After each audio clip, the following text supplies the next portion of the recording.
Lyons, a pioneer in radio and television broadcasting in Cincinnati. Her iconic program, the 50/50 Club, dominated the airways for 18 years. She was a gifted broadcaster, and I was very lucky to be in her presence. On this episode of Let's Talk Cincy, how her legacy is living on in the Ruth Lyons Children's Fund. From WLWT, this is Let's Talk Cincy, presented by Western and Southern Financial Group. Put our financial strength behind you. Before there was Oprah, there was Ruth Lyons here in Cincinnati. She not only wanted to make a difference with her television show, but the community who watched it. Hello, everyone. I'm Curtis Fuller, and welcome to Let's Talk Cincy. We're coming to you from a mock-up of the set of her iconic show, the 50/50 Club. Today, we're looking at her rise to fame and how the legacy of Ruth Lyons will never be forgotten. You know that we're finally here at the show, and so we wave you a great big hello. Hello! She was known as the First Lady of Television, affectionately called Mother. Stand by. Cue orchestra. WLW Radio and WLW Color Television present Ruth Lyons and the fabulous 50/50 Club.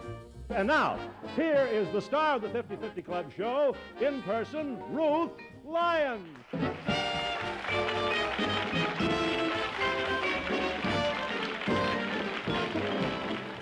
Ruth Lyons was more than an entertainer. Her story is legendary.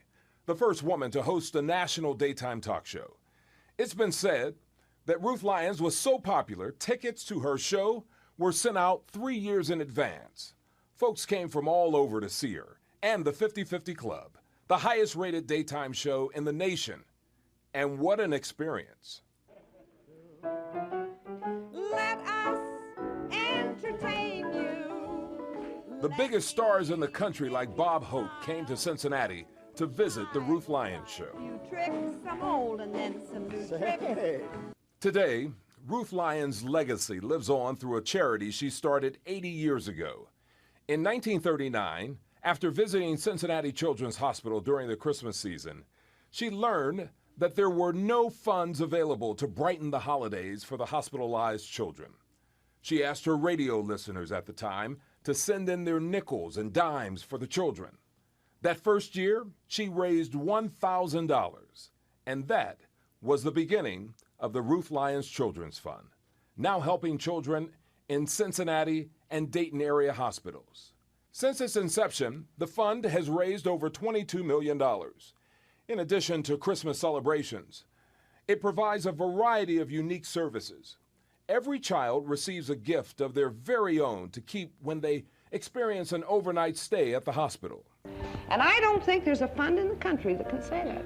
All in all, it is just mushrooms, you know, from a very small endeavor to something that we just can't afford not to do. In 1967, overwhelmed by grief following the death of her 21-year-old daughter, Candy Newman, and battling her own health challenges, Ruth Lyons stepped away from television.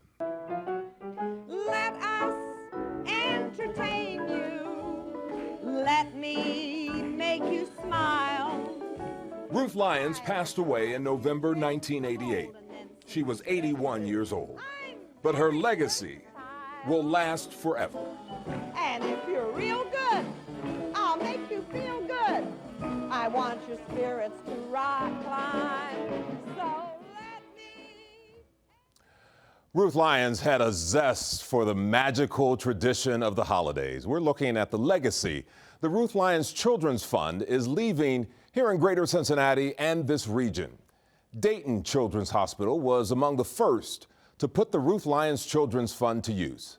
Several months ago, we paid a visit to the hospital to see the impact of the Ruth Lyons Children's Fund. Kelly Rippon has our story. Here, the sound of joy means much more than most realize. We were doing good on my IB. Jamie gave this to me.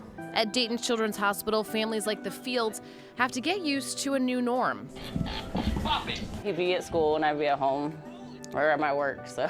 Their journey began unexpectedly. It was just like in a 72-hour period of time of just getting him here, figuring out what was wrong with him, because he was delusional way before we even knew what was really wrong with him. And there, I locked it, so don't move.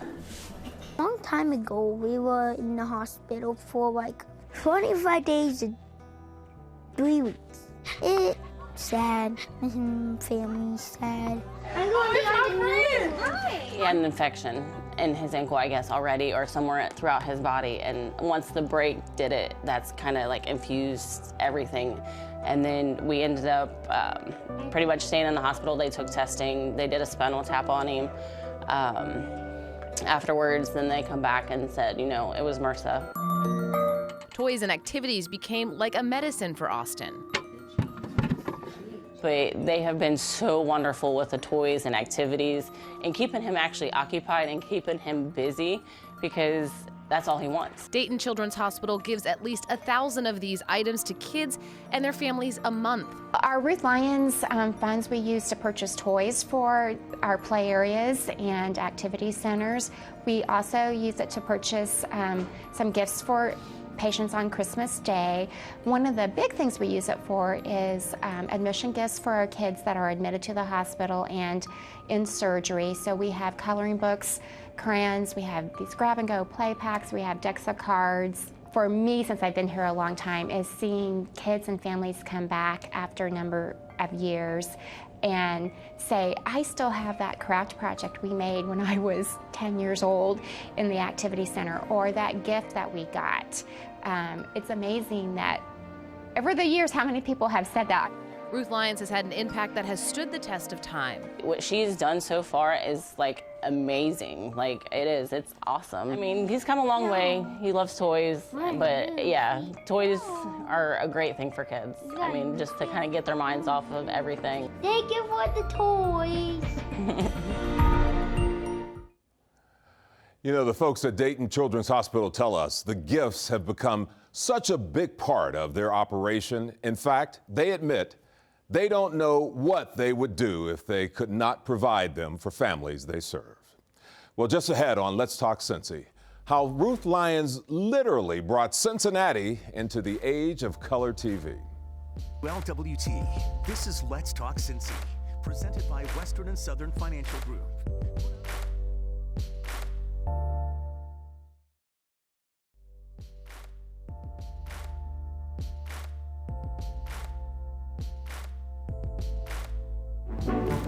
Cincy ladies came to town to see us. Down to Cincinnati, town to see us. We'll have a lot of fun, you will agree. And we'll show you a thing or two, yes sirree. Down at the 50 Club, all you kids at home can join the party. Hold your chairs up close and eat a party. Every day when the clock strikes 4 o'clock. That's time the fun begins. So throw away your every dog and care. All the days that Cincy party run in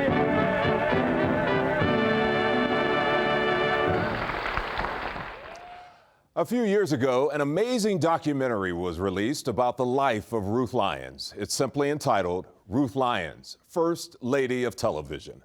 I had a chance to talk with the producers of that documentary. They shared part of the story of her rise to fame. Well, it goes back actually to the radio days, into the 1930s. During the flood of 1937, the Ohio River flood, she gained enormous credibility because she was on the air, if not exactly 24 hours a day, pretty consistently. She was actually on the scene. And from that point on, I think a lot of the ladies who had already been listening to her, they really believed what she had to say. She gained enormous credibility. And when she went into television in 48, 49, that transferred over. So the seeds had already been planted.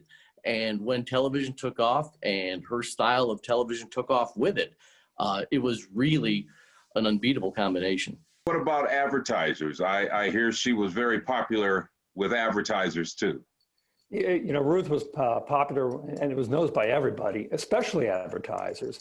You know, she did her commercials live, Curtis, and her audience would buy almost anything that she'd endorse.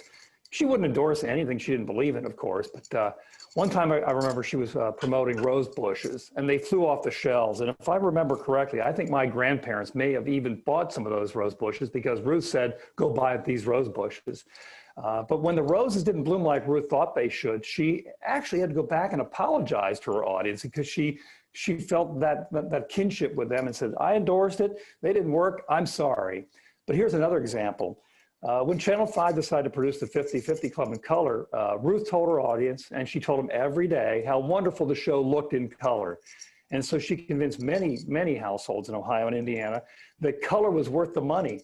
And through her incessant promotion, day in, day out, there were more color TVs sold per capita in Cincinnati than any city in America, except New York, of course. But as it turned out, 11% of the TV households in our area, in Ruth's viewing area, were color households.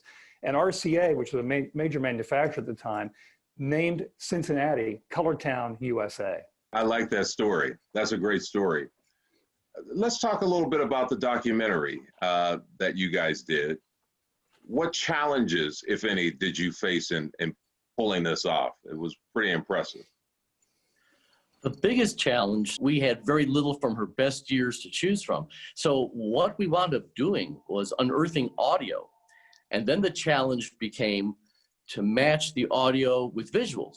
So when we have Ruth talking passionately about civil rights, for instance, we took footage from the period, from the events that had outraged her and, did that to it. But in one case, we captured audio off of these little 2-inch reels that WLW radio used to keep as a backup so they could go over what their announcers had said and see if there was anything that might have gotten an advertiser irritated or whatever. But because the radio station simulcast 50/50 Club, we were able to go back through this obsolete technology and capture the audio off of these reels that were still at the transmitter site. A couple of participants we were waiting to get, Phil Donahue and David Letterman, and actually waited and waited and waited to get results from them, from their handlers, because they were influenced by Ruth significantly. Phil producing content and David, a viewer in the, 5th grade or so. And, but they were influenced, their styles were influenced by Ruth. When you start, you conceive and you begin and you invest some, a little time here with what you've got, and then you discover something else and say, wow, this is going to take our story maybe in a slight different direction, or wow, look what we found, somebody sent this in, or we got the call from Letterman's office, he's ready to interview, and it took a total of 3 years, I think, to get it all completed. The program won 6 Emmy Awards for this. Yeah, 6 Emmys for producing, directing, editing, writing, music score, videography. And that's right, total of 6. Pretty amazing, huh? More of my conversation with David and Mark is ahead on Let's Talk Cincy. They share more about the challenges of putting together the Ruth Lyons documentary and how that documentary is actually benefiting the Ruth Lyons Children's Fund.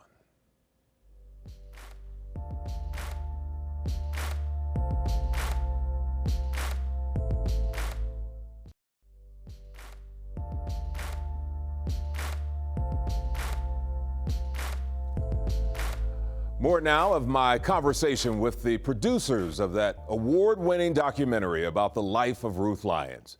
As you'll see, their labor of love paid off in more ways than one. When Mark and I were convinced that we could do this, despite all the obstacles he described, we went out and we found a couple of angels that provided the production funding. And those angels were John Morrell Meats, and oddly enough, former WLWT anchor Jerry Springer. They provided the funding. And as a result of that generosity, we finished the production with really no bills to pay. So we really got excited when Pat Barry came up with the idea and worked out a deal with UDF, who agreed to sell the program as a DVD in more than 150 stores. We sold a few of them online, but the vast majority were sold retail through UDF stores throughout greater Cincinnati. In all, I think we sold more than 7,000 copies. And UDF agreed to handle retail sales and accounting, and then they donated every proceed to the fund. And in total, after we sold all those copies, we raised $134,000 for the Ruth Lyons Children's Fund. we were very pleased with that. Could you get your last note just a little up? Try that. For the famous 50 Club is on the air.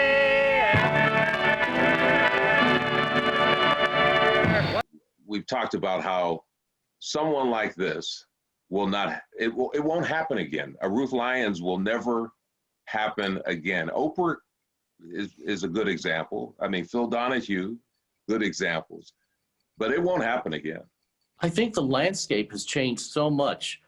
The media, we have so many options to choose from. We have internet, we have all these various streaming services.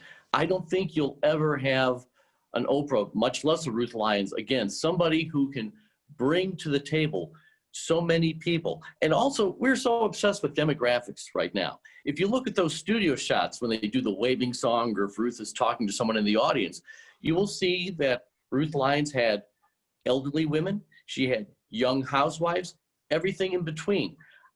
We don't work in the business that way, just looking for the biggest tent possible. We now appeal to very specific niches. So I don't think you'll see somebody with the sort of broadband, wide gauge appeal that she had. And then too, she was in the right place at the right time. The medium was still young. You only had, what, 3 options, right? You had the 3 VHF stations and that was it. And, you know, if you weren't watching Ruth Lyons, the competition had a B-grade movie on opposite you. They didn't even try after a point to put anything on of substance, because when we went to visit David Letterman, and he's a very ratings number broadcast oriented man, and he wanted to know what the share was. And I showed him one of the old WLW research sheets, and he went, my God, those are Super Bowl numbers. And with the 50-50 Club, in terms of audience reception, it was a Super Bowl day, 5 days a week. You'll never see that again. Up next, a conversation with the legendary Nick Clooney. He tells us about the impact Ruth Lyons had on his career.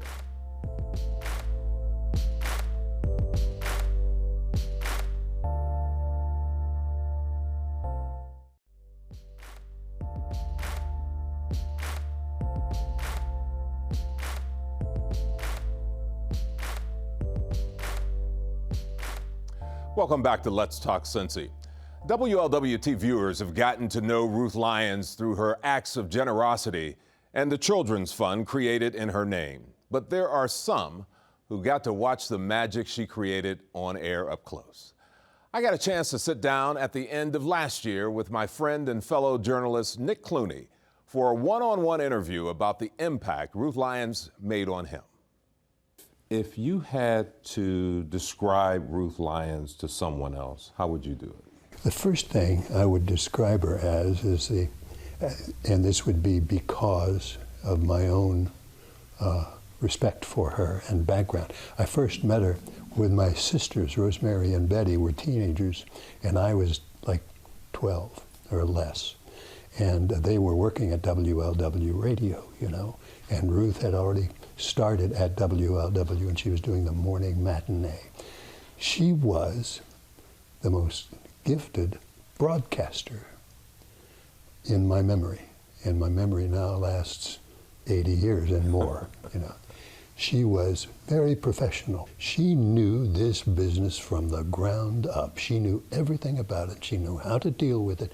She knew the changes that were going to have to come. She knew how important color television was going to be to television. This city was far ahead of it. That was her drive. She knew what the rest of us were just learning. She was a gifted broadcaster, and I was very lucky to be in her presence. And everybody has trouble, you know. Everybody has problems. And of course, that's the hard part, to keep on going. But you have to try, and I'm going to try real hard. I don't know whether I'll make it every day, Bobby. I'll let you and Peter get on here someday and carry on, or you and Nick or something. Okay. But I'll come as often as I can. Is that all right with you? That's wonderful. Good. Thank you. We didn't know it at the time, but I was her assistant on her very last telecast, Wednesday, the 25th of January, 1967. You understand what it means to be number one Yes. in Cincinnati and be known around the country. But describe that in Ruth Lyons' Yes. perspective. I mean, it was unbelievable. None of us ever have matched that specific stretch of time in which she was broadcasting live, 90 minutes in the middle of the day in 4 cities. And she did this when she did her commercials, which were all her. She did, and she never went over. When I was ad-libbing a commercial in my early days, I'd go over because I would think, oh, I better talk some more, because they're paying for this. She didn't. She talked in, as I say in paragraphs, she talked 1 minute, dead on. From everything I've read, every person I've talked to who knew her like you said she was the real deal. Yeah, she actually was, and was not at all, there was nothing, how should I put, there's no shrinking violet about her at all. She was always well-mannered, well-spoken, but solid as a rock and strong as Gibraltar. What about the Children's Fund? We still do this. I was telling you, here it is, 80 years now. Here she was, just for children. I was one of the kids. I was at 11 years old. I had got a tonsillectomy at Children's Hospital, and there was a toy, a wind-up toy, and it was from the Christmas Fund. She built a dynasty that I think, because of the differences in technology now, it will never be seen quite the same way again. And she turned her future into something very special for women everywhere. She was amazing. One legend talking about another. You know, there is so much that can be said about Ruth Lyons. I arrived in Cincinnati 2 months before she passed away, and she had been off the air for 21 years. So, of course, I never got a chance to meet Ruth Lyons. But boy, I've had the good fortune of getting to know many people, just like Nick Clooney, who worked with her. And over the years, they've shared some amazing, wonderful memories of Ruth Lyons. When she stepped away from television back in the 1960s, it was the headline story of the day. And when she died, that too was the headline story here in Cincinnati. Of course, she will be remembered as one of Cincinnati's most influential and beloved entertainers, but one of her fans might have said it best when describing the greatness of Ruth Lyons and her legacy. The person simply said Ruth Lyons genuinely cared about people. That does it for this edition of Let's Talk Cincy. I'm Curtis Fuller.